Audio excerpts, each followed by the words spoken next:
That's my baby.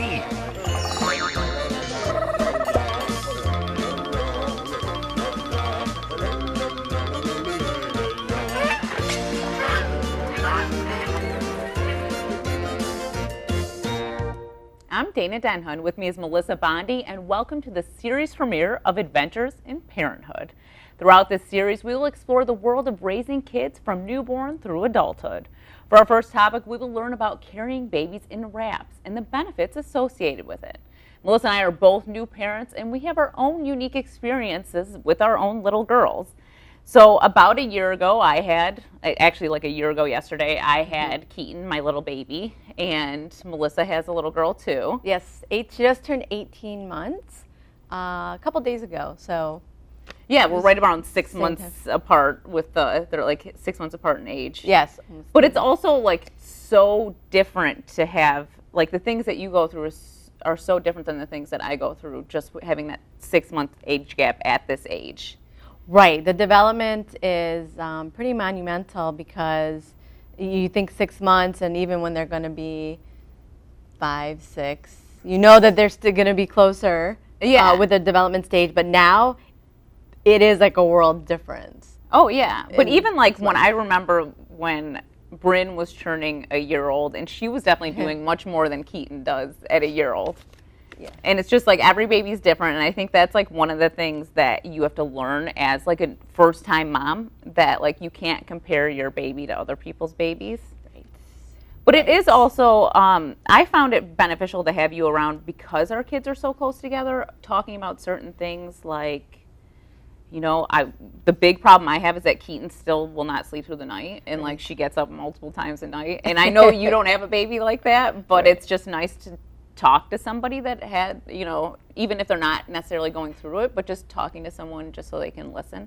Exactly, and I think that's the point, and part of the concept of the show was there's no judgment. It's simply advice that's, you know, asked for, and as moms and dads, we will get advice that maybe it's not asked for, it's just kind of given, but I think in the whole scheme of things, people just want to be helpful. But I feel as though a show like this, we can give advice. And by the way, this is simply opinions and things that we've are going through. So it's by no means like any type of, you know, official, this is how it's got to be done. It's just simply our experiences over the last 18 months and a year of time with having kids, babies, now into toddlerhood. And I mean, you call her a toddler now? Or are you still she's a baby to me, but she'll be a baby to me forever. Okay, right. But it's funny because my sister has a preschooler now, which is crazy to me because he's still like in the 2-year range. But it's just weird how they jump ahead like that. And she goes, once Keaton turns a year old, she is now a toddler. And I'm like, but she can't walk, so she's not a toddler to me. Okay. So there you feel already that once my baby starts walking, then I'll, you know, kind of accept the toddler name. It's a name, almost like a brand. Like it's a category. They put them in categories. Yeah. Right, and it's maybe someone else who's got a 9-month-old feels, oh, yeah, she's in toddlerhood. Yeah. So it's subjective like that too. I wonder, because we talk about a lot of stuff, kind of the idea for this show came about because Melissa and I would have our morning coffee together, and then we would talk about like stuff going on with our kids and like just talk about stuff. But do you find like what has been like maybe the most challenging thing that you've dealt with Bryn in your first 18 months?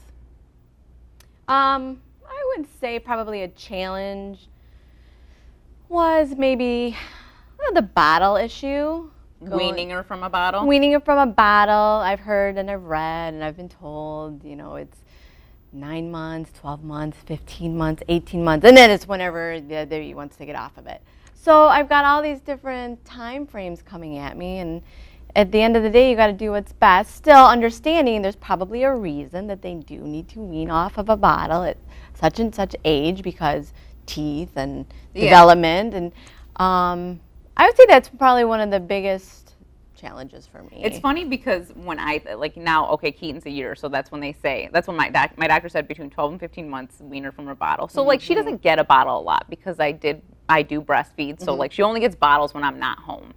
But I'm like telling my mother-in-law, who's my babysitter, I'm like, she's not going to be using a bottle for much longer. I'm like ready to like throw the bottles out. And I'm like done with the bottles, which is like funny because it's like the opposite for you. Like you weren't ready to get rid of the bottles. Where I'm like, give her a sippy cup. It's time. Right. We didn't have a pacifier.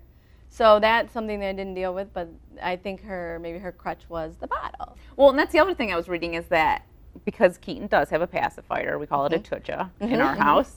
But they're like, oh, try to wean him from the bottle and the pacifier right around a year. I'm like, I'm not weaning her from her pacifier. That's not happening. So you made a mom and dad executive decision that you said. Who said that? A doctor? I just read it online. Oh, okay. It was like weaning from the bottle and the pacifier, because it's easier to wean them from a pacifier when they're little like that, and as they get older, it gets harder. Right. But I would rather deal with like when she can reason with me, and I'm like, okay, well, all the tuchas went bye-bye, and they don't exist anymore. Instead of like all of a sudden her being like, how am I supposed to go to sleep?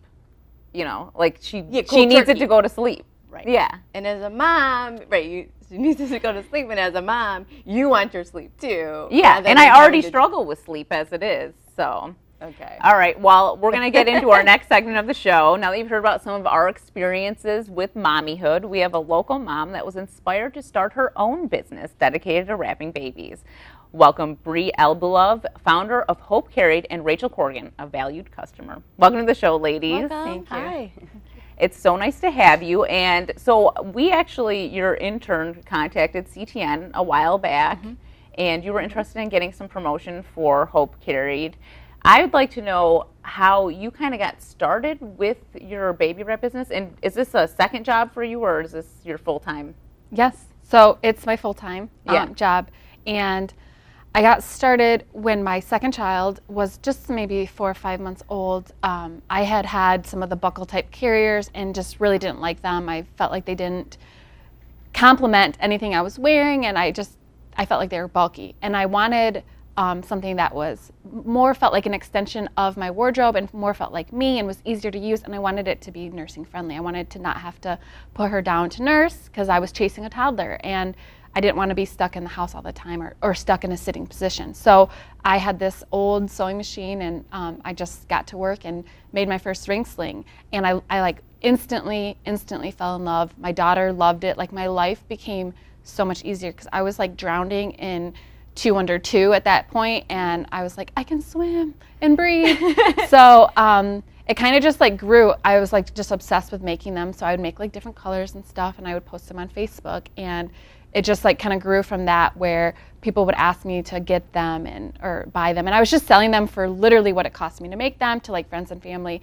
And one day my husband was driving through the Zingerman's Roadhouse, the trailer, little coffee shop. And the lady, the barista was like, does your wife make those wraps? And he was like, just recognizing your last name? I guess. Yeah. Or somebody that she knew bought them and recognized that he drive, because he did go through there every single day. So he was pretty well known.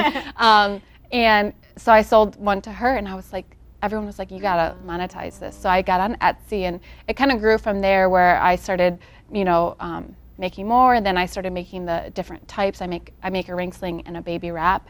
And as it grew, I always had a heart for helping the community, and I wanted to do more, but I was also now, instead of drowning in motherhood, I was drowning in orders. And I reached out to local agencies and intentionally hired women who face barriers to employment. So we work with like Jewish Family Services and Freedom House, and we hire women who otherwise wouldn't be able to be employed. And they're able to make our products at home, give us like a wonderful quality product, and sort of a win-win for everyone. So are they all local then, the women? They're all local. And how many employees do you have right now? 6. And do you provide them with the sewing machines? Do they already have them? And do you go to their house, teach them how to do it? How does that work? So Jewish Family Services and myself will find them sewing machines, whether we buy them for them, or now I have like kind of a stash of sewing machines because people constantly are giving them to me. My basement is like full of them. Well, I'm sure that's like one of those products that I feel like people get and then it just like collects dust at their house. Yes. So I give them to them, and they're able to work at home. And what we'll do is set up like a training session where they come to, my whole business is run from my unfinished basement. So they'll just all come over, bring their kids. we'll use Google Translate because a lot of them don't speak English, and we'll teach them how to make them. And the quality went up tenfold. I'm not actually a very good sewer, so it got like so much nicer when and I can just show them. They're just really smart, like resourceful, talented women. So I'm able to just show them and point, and they can make it beautifully. Is this, how are you picking materials and colors and designs? Is that something that people can choose? Is it choices? Yes. So we pick fabrics that I think are the best. So for our ring slings, we have double layer silk for its grippiness, its comfort, its moldability to the body. It literally feels like the baby's still in the womb. It's so comforted. And linen, because of its softness, it's hypoallergenic, it's very breathable, so you're not getting any extra heat. And then lensing modal, it's eco-friendly. So we have a selection of colors that are available, and they can pick their color choice and just order it. Yeah. Okay. So we talked earlier about the fashion statement of it all. Yeah. So it's like an accessory, really. I think of it as an accessory. So let me ask, so when I think of ring slings and wearing your baby, I think of newborns, young. Yes. What are we talking age-wise for? So you can wear our ring slings from the day you bring them home from the hospital, as long as they're full term, till 35 pounds. So that's different. That's a big kid. My daughter's 3.5, and she's 24 pounds. So you could still wear a lot. Yeah. She knows it too. So she definitely brings it to me. I just stopped wearing my son. He's 5, and I mean, I was like, we need to stop wearing you. He would love it. He would love it. I would put him front and back and do like dance parties. They think it's so fun, but you guys are so heavy, you're gonna knock me down. So each child is different because of their weight. And then the lensing modal baby wrap is 20 pounds. So that's more of a year and under typically. Okay. Well, let's bring Rachel into the conversation. So how did you decide that you wanted to, how old is your baby, first of all? He's 15 months. And when did you start wrapping your baby? As soon as Bree brought the wrap over to my house. So, but the interesting story was you did not know Bree prior to this. No. So give me the background on that. I was interested in baby wearing in the end of my pregnancy. They talk a lot about skin to skin and having your baby close and feeling your heartbeat to help with breastfeeding. So I knew that was something that I wanted to do right from the beginning. And there's a lot of stuff that's out on the market, but I wanted to do local if I could. So I got on Etsy and I found Bree's shop and reached out to her directly and just said, I'm about to deliver any day. Do you have this color? And she said, we don't have it in, but as soon as we get it, I'll drop it by. So I went into labor the next day. And the next week she brought over the wrap, and it was probably the easiest thing that I've used. I mean, my favorite over even the ring sling, but I can't put him in it anymore now that he's over a year. Out of curiosity, because you said, you heard about it helping with breastfeeding. Did you find that there was a difference once you started carrying the baby, or were you okay before that? I was okay before, but I honestly started wearing the wrap within the first 2 weeks of his life. Yeah. So we've had it since the beginning. And before that, I had used some other type of, keep the baby close on your chest carriers, but the wrap worked the best for me.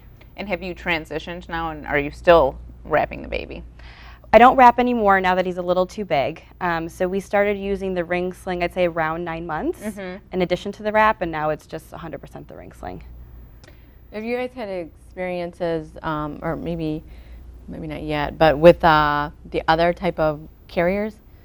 Yes. So before William was born, we went to one of the big box stores and got an Ergo. Yes. That I thought was going to be perfect for my husband to wear, and that I could wear additionally too sometimes. Yep. And I have put it on a few times. I'm a petite framed person, and so for me to get it tight enough to where it just I wasn't being supported properly, and I ended up having a sore back. Yeah. And with the baby wrap, it's customizable to whatever size you are. And so, from the, postpartum, a little bit bigger than I am now, to where I am now, it fits me perfectly every time you put it on. Well, I guess this is a question for both of you. Do your husbands, or had they utilized these wraps?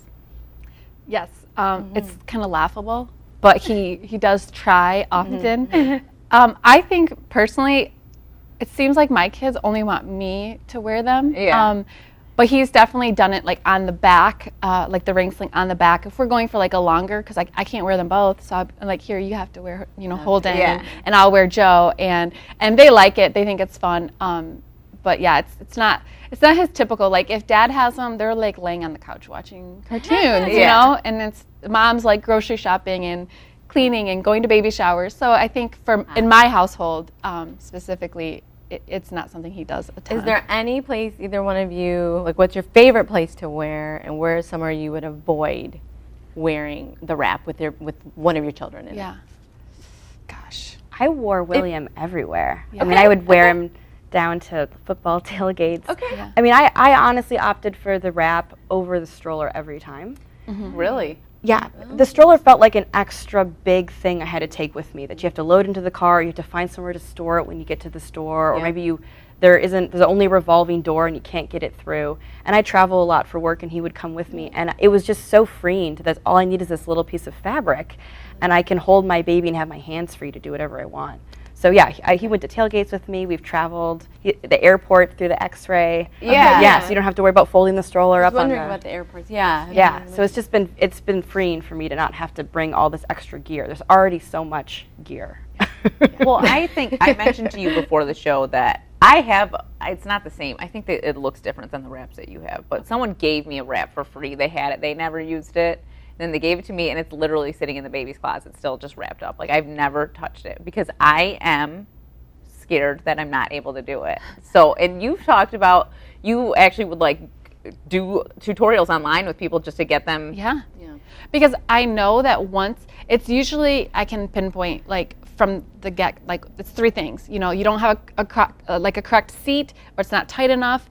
Those are like the typical things that kind of make you feel like it's not right, this doesn't feel secure. Yeah. And those are really, really easy things to fix. And once you get those down, I've always found that people are like, thank you. Like, this is so amazing. Like, my baby fell right asleep. I got to go on a date. I used to take Joe on dates with me all the time. Yeah. Because I would just wrap her. So, so I'll FaceTime people. We have tutorial videos online. We send instructions with each of our items, but sometimes you just need I get a lot of direct message Instagrams, and I'm like, well, this is what, try this, and they're like, it's great. So, well, let's see. Rachel's going to show us how to put on. Let's just show the wrap first, and then we'll show the ring sling a little bit later.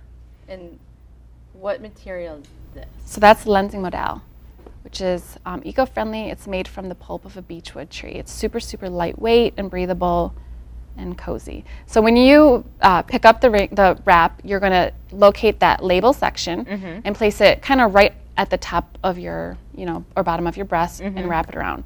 So you'll wrap it and pull it over the opposite shoulder, creating an X in the back.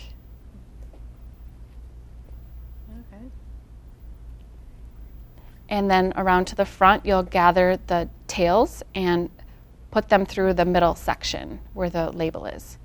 And just tuck it in. Yep, pass it through. Okay. And then you'll cross the fabric, the rails. They're called rails, I guess, which is just each rail. Yeah. And again, she double checked to make sure that nothing was twisted, because you'll get pressure points there. And so you'll cross it in the front, making an X. So I always say an X in the back, an X in the front, and then you just wrap it around however many times. It really doesn't matter. And just for the size of your baby? Yes. Or? Well, just around your waist. Okay. And as she just did, where she pulled it really tight, that's the main thing with the baby wrap that people feel is it's not tight enough. I feel like she's pulling away. If you pull it down so tight that you're like, there's no way a baby's going to fit in here, pull it a little bit tighter, and then you've got the right tension. Because it does have a little bit of give to it, so you'll be able to put your baby in, but they'll be really snug to you. So then you'll take your baby high on the opposite shoulder of the bottom rail. So see that bottom rail? Okay, yeah. You'll pull that bottom rail forward, and just as she's doing, you'll guide your baby in. And you always want to pull from knee to knee and shoulder to shoulder, so you get the utmost support with each rail. Oh, yeah, okay. And then you'll take that label section and you'll pull that, just as she's doing, around. And you pull that all the way up to the shoulders to give a lot of support. With a newborn, you have your choice of tucking the feet in a froggy position where the knees are bent up, or leaving the feet out. Hanging. Yep. Yeah. As long as the knees are above the bum, that's the proper ergonomical position. And you see, it's really, really easy. That was surprising. Much less intimidating than I expected it to be. And if you need a little extra head support for those floppy newborn heads, you can just tuck the back. You never want to cover an airway. You always want to make sure you can see the baby's face. Their chin is off their chest, so there's no obstruction of airways. And that if you lean forward, your baby does not come off you. That means it's too loose. So you should be able to hands-free carry. Yeah. That baby looks very snug. Very comfy and very snug. And so does Mama. She looks like too. And then if you ever feel like it's constraining your shoulders, you can cap them. You can just pull that fabric up and cap it. Do you ever, what about, I had a winter baby. So So the trick for that is that before you're going somewhere, let's say you're going to the grocery store, wrap the wrap around you and put your coat over it. And then you tuck your baby in at the grocery store or in the parking lot. And a lot of times I would wear my husband's coat, and if I was going for a walk in the winter or going somewhere, I would just zip up the baby in the coat. And you don't need to dress them more warmly. You want to dress, when you're wearing your baby, you want to dress them like you would inside, because your body heat and your baby's body heat is going to keep them more than warm, especially if you're going to wear a coat over it. That would actually be a lot easier than when I go to the grocery store and just put the car seat in there and then surround the baby with everything that I'm buying. Right, exactly. And then it also prevents strangers from putting their fingers in there, which I was, So you talk about the benefit of it being convenient, but either one of you can chime in on this, but what are some of the other benefits of carrying your baby? Yeah. There's so many. Some of the scientifically proven ones are, for example, that babies who are held on average of 3 hours a day cry on average of 43% less. So as a new mom or new dad, that's a huge amount. Typically, slinged babies, which is any baby that's being carried, don't cry. They very rarely cry. So that's a huge thing. Developmentally, they're able to associate real life and adulthood. So they're able to kind of participate with what you're doing. So their engagement level is a lot higher. So they're exposed to social interactions, hearing your voice, watching your mouth move. All those things contribute to better developmental and outcomes. Okay. I'm wondering, because you said you didn't carry your first baby like this. I did, but I just didn't. I had an ergo, and it just wasn't my favorite. So I wore him. Did you notice a difference between using a wrap like this or the ergo? Definitely in the amount that I wore, and the ease of going places. I was more comfortable and confident to take two. At that time I had two, so I was more confident to take two out than I was to take one out, because I knew that no matter what, I could soothe her and still be comfortable to do the activities. So I definitely notice a lot of benefits to it on that. Both my kids are super, super smart, so they're just amazing. So I can't say there's a difference between the two of them on that aspect. Yeah, William was a little bit colicky. He definitely had some gassy issues when he was born, and having him upright on my chest made it so much easier because he needed to be held all the time. So that was definitely a benefit for me. Okay. Yeah. We definitely aren't going to have enough time to do the demo with the ring sling, but people can go on your website and anywhere else to find tutorials on how to use these. They're on the website, hopecarry.com. They're on YouTube. If you Google Hope Carry tutorials, you should have no problem finding it. Wonderful product. Thank you. And that's my favorite color. So. Oh, good. Perfect. Beautiful. I knew that, so I brought it. Before we go, you actually do have other products, so like the dress you're wearing is one of your products. So this hasn't been released yet, but this is going to be our all-in-one life dress. So the same concept with the ring slings, that our clothing should be functional. It shouldn't just be cute. So, and I shouldn't have to buy a whole new wardrobe for each phase of motherhood, like when you're pregnant and then you're nursing and you can't, but you're not in your old clothes yet. So it has hidden nursing panels, it has pockets. And this exact dress that I'm wearing right now was worn 2 weeks ago by a woman who was 7 months pregnant. Same exact dress. So it's gonna carry you through your pregnancy and your postpartum, and then in between pregnancies, you'll still be able to wear it. And it's made from the same materials as the ring slings, because I just love the linen. Yeah. Super cute. Other than that, what do you hope to see for the future of Hope Carried? Yeah, so the future of Hope Carried, I think, looks really bright. I always have new product ideas, in the running. I'm writing a children's book, and I just hope to be able to empower more women. That would be my goal, is to have 12 more women working consistently for me by the end of the year, or a total of 12, I should say. Yeah. That would be awesome. 12 more too. I mean, I'm good with that too. Yeah. But at least 6 more women working consistently for me and able to provide for their families would be my goal. Well, thank you both for coming on the show. This was super informative, and maybe I'll start wearing Keaton. She's still little. Yeah, I mean, I could still wear her. Yeah. So thank you so much. You're welcome. Thanks for having us. Yes, thank you guys so much. If you have an idea for a parenting show, topic, guest, or a question, Dana and I would love to answer it here on air. You can email us at ctn@a2gov.org, or you can always talk to us on Twitter, #CTN Ann Arbor. For more on programming and services available at CTN, visit a2gov.org/CTN. Thanks for joining us on our first adventure in parenthood. Until next time.